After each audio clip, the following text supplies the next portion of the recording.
Já se passaram alguns meses da invasão da Ucrânia pela Rússia. E se você olhar de forma superficial no que está acontecendo na Rússia neste momento, vai parecer que Vladimir Putin está em uma posição muito boa. Com a guerra contra a Ucrânia, a Rússia tem obtido relevantes ganhos territoriais, embora talvez com uma alta contagem de baixas.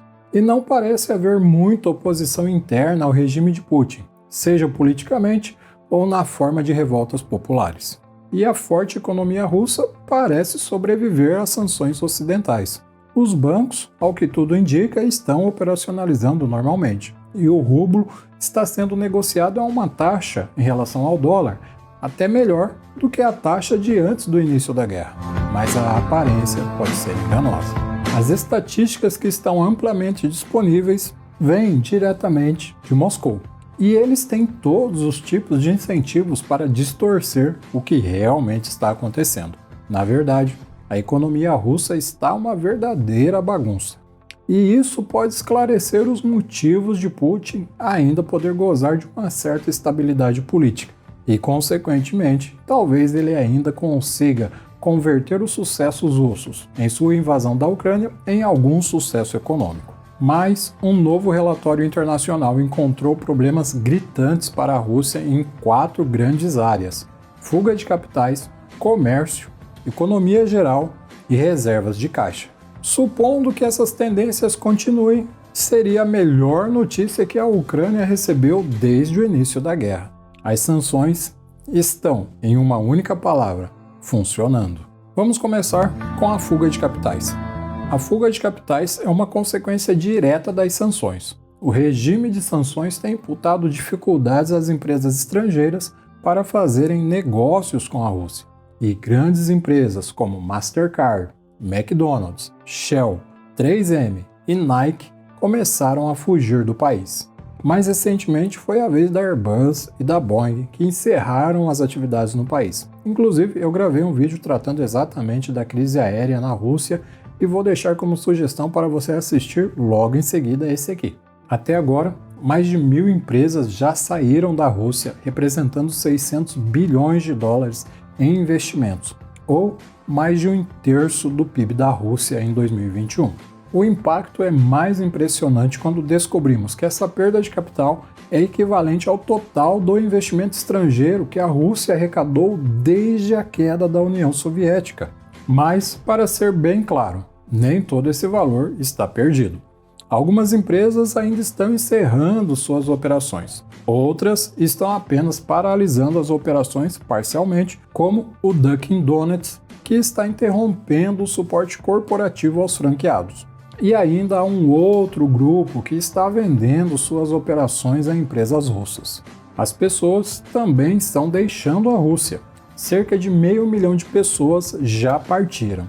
Isso é uma pequena porção da população da Rússia, que é de 145 milhões de habitantes. Porém, a grande questão é: quem é mais provável de partir? E a resposta não agrada nada aos governantes russos, pois são justamente os trabalhadores altamente qualificados, com conhecimento do sistema de imigração internacional e também aqueles com muitas riquezas.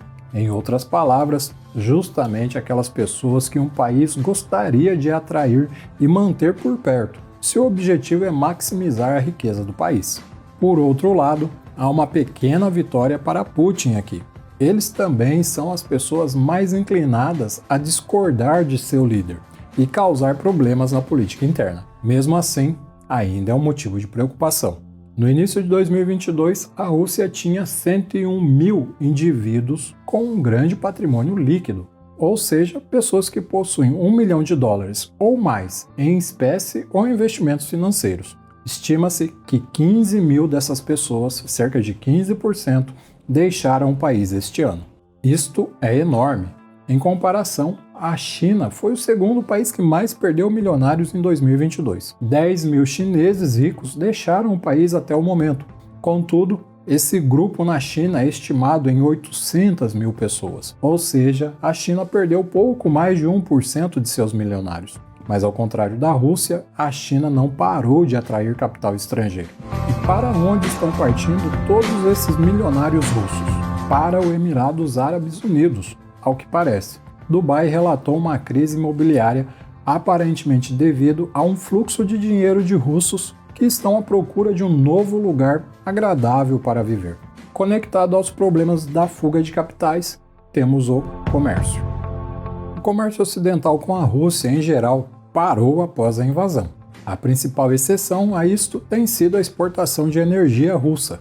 Os Estados Unidos proibiram a importação de petróleo e gás russo em 8 de março de 2022. Mas os países europeus foram mais lentos para reduzir seu consumo.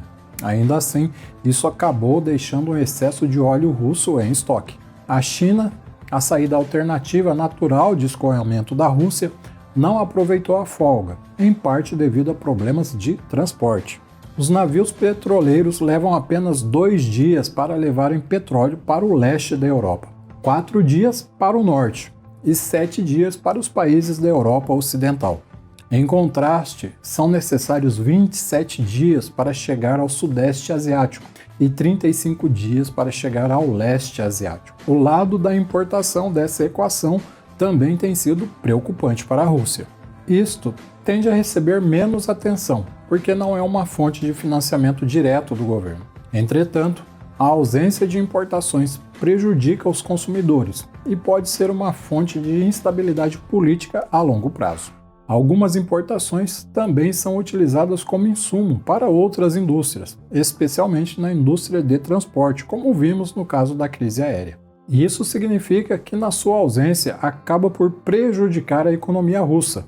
Os números não são exatos, mas mostram um declínio de cerca de 50% na importação da Rússia. A China não tem ajudado em nada com isto. Na verdade, suas exportações para a Rússia declinaram de 8,14 bilhões de dólares em dezembro de 2021 para apenas 3,8 bilhões de dólares em abril de 2022. A razão, ao que parece, é que as empresas chinesas estão preocupadas com sanções secundárias. Neste caso, seria como se o Ocidente impusesse sanções a uma empresa chinesa por fazer negócios com a Rússia, quando empresas ocidentais não têm permissão para isso. A solução para um governo com esses problemas é a substituição das importações, e basicamente é o conhecido nós mesmos fazemos. Mas isso falhou em grande parte. A indústria automotiva russa forneceu um estudo de caso útil. Anteriormente, a Rússia importava freios e semicondutores para seus veículos domésticos. As empresas russas primeiramente esgotaram os suprimentos em estoque. Desde então, eles não têm sido capazes de substituir esses componentes em uma escala necessária. Em alguns casos, eles recorrem à desmontagem dos veículos existentes. A secretária do Comércio dos Estados Unidos, Gina Raymond, informou que a inteligência ucraniana descobriu tanques russos equipados com semicondutores retirados de máquinas de lavar louças e geladeiras. O resultado final é que as vendas de veículos russos caíram 75% de maio de 2021 a maio de 2022, e as vendas de peças e acessórios tiveram uma queda de 54%. Isso talvez deixe Putin preocupado. De fato, tudo isso tem sido desastroso para as métricas tradicionais da economia russa. Vamos ver a economia geral da Rússia. O MOEX, ou Moscow Exchange, é o principal índice da Bolsa de Valores russa e baixou de 3.600 pontos em 16 de fevereiro para 2.213 pontos em 29 de julho, uma queda de 39%.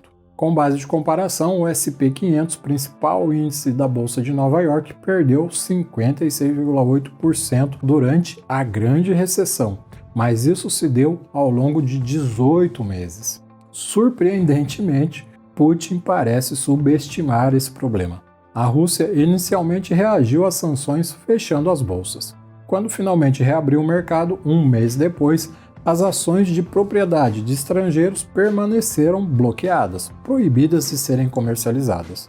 Isso significa que os preços das ações russas que vemos agora são um reflexo do que os investidores russos pensam, ou seja, não considera o desejo de todos os outros investidores estrangeiros, que pode ser perigosamente tendencioso e produzir preços mais altos do que a realidade. Uma manipulação semelhante confunde a interpretação do valor do rublo, a moeda russa. Em 14 de fevereiro, antes do início da guerra, eram necessários $1,30 para comprar 100 rublos. Após o rublo entrar brevemente em uma queda livre, com o início da invasão, em 10 de março, era possível comprar os mesmos 100 rublos com apenas 74 centavos de dólar.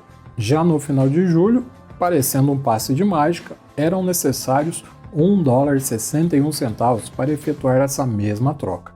Ou seja, uma situação muito melhor do que antes da guerra. Mas como é possível? Como a Rússia conseguiu essas façanhas? Para chegar até a resposta, precisamos descobrir como está o comércio de rublo no mercado internacional. Pois se uma moeda tem uma forte alta de sua cotação, como foi o que aconteceu, é esperado que haja mais volume dessa moeda no mercado. No entanto, o comércio de rublo evaporou.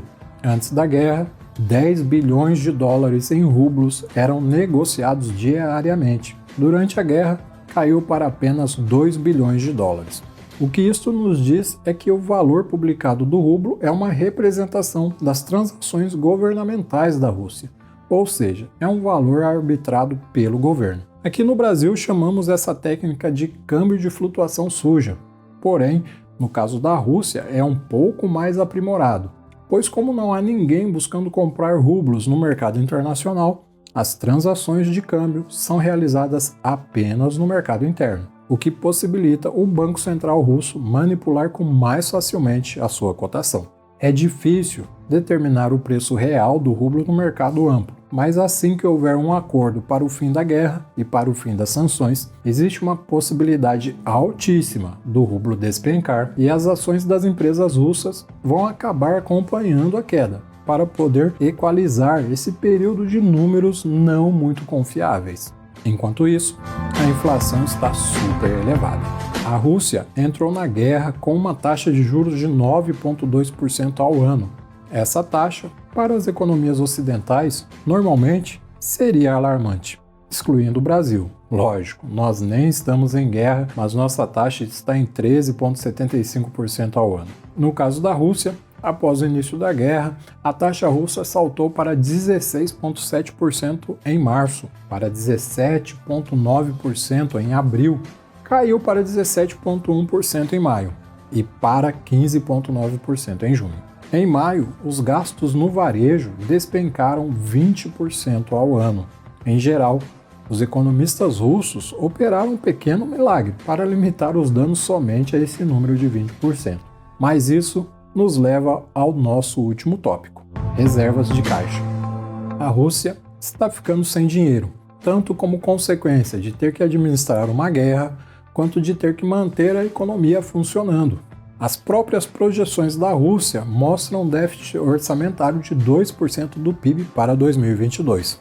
Ou seja, os russos vão gastar 2% a mais do que toda a riqueza gerada no ano. Isso pode não parecer muito ruim, já que o próprio Estados Unidos projeta um déficit de 5,8%. E o Brasil projeta para 2023 um déficit superior a 64 bilhões de reais. Contudo, a principal diferença é que tanto o Brasil quanto os Estados Unidos podem captar recursos através da emissão de títulos públicos sempre que desejarem. Putin não possui mais acesso aos mercados de crédito. As empresas russas têm o mesmo problema, sem novas emissões de capital ou dívida desde o início da guerra. E como a Rússia sobreviveu a isto? A resposta é o seu recheado fundo para dias tempestuosos. Após a anexação da Crimeia em 2014, o Ocidente atingiu Moscou com algumas sanções menores, pelo menos para os padrões atuais. Putin respondeu, construindo uma conta poupança de reservas em moedas estrangeiras e ouro, conquistadas em grande parte com as vendas de energia, mais precisamente gás e petróleo. O fundo tinha 643,2 bilhões de dólares em 18 de fevereiro. Após 5 meses de guerra, a Rússia queimou 75 bilhões de dólares.